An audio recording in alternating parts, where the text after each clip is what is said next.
कुछ लोग दुनिया में ऐसे भी हैं, ऐसे भी हैं कि जो बाबा साहब के नाम से अपना पेट भर रहे हैं।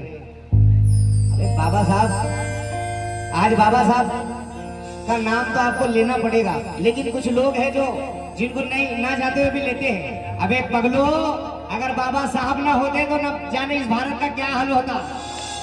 बाबा साहब को अगर रखना है तो अपने ब्लड में रखो, अपने दिल में रखो, दिखावे का नहीं, क्योंकि उन्हें परिवर्तन का अंजाम अच्छा नहीं लगता। सिर्फ दिखावे का किया काम अच्छा नहीं लगता। जिनके आचरण में शील और चरित्र न हो करने, उनके मुंह से बाबा साहब का नाम अच्छा नहीं लगता। बाबा साहब का नाम अच्छा नहीं लगता। ये कहना चाह रहा हूं कि जब से मैं बाबा साहब के गीत गा रहा हूं, कुछ लोगों को बड़ी तकलीफ हो रही है। कुछ लोग जो मनुवादी लोग हैं, उनको बड़ी तकलीफ हो रही है कि भाई तू बाबा साहब के इतने गुणगान गाता है। तो मुझे कई ऐसे मैसेज आते हैं, मुझे कॉल्स आते हैं धमकी भरी, लेकिन मैं किसी के बाप से नहीं डरता जब तक कि इस भारत का संविधान मेरे साथ है। ये डंके की चोट पे ऐलान है मेरा। ये जंग के मैदान में अब, जंग के मैदान में अब मेरा ऐलान है बाकी।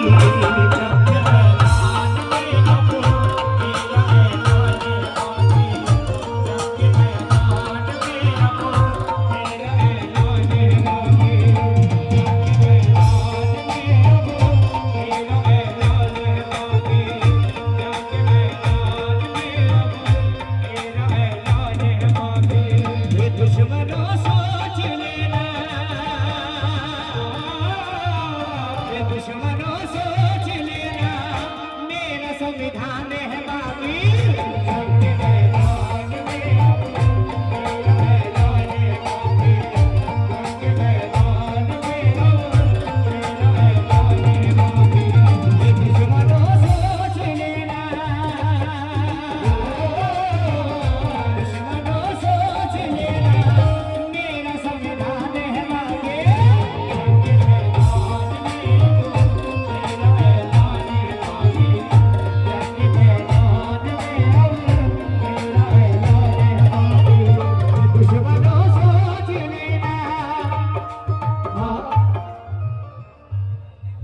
हाँ बिल्कुल बिल्कुल। उन्हें परिवर्तन का अंजाम अच्छा नहीं लगता, सिर्फ दिखावे का किया काम अच्छा नहीं लगता। उन जिनके आचरण में शील और चरित्र न हो बनाए, उनके मुंह से बाबा साहब का नाम अच्छा नहीं लगता।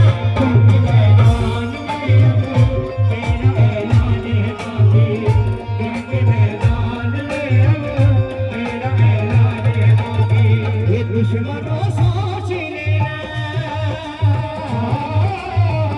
दुश्मनों सोच लेना, मेरा संविधान है बाकी।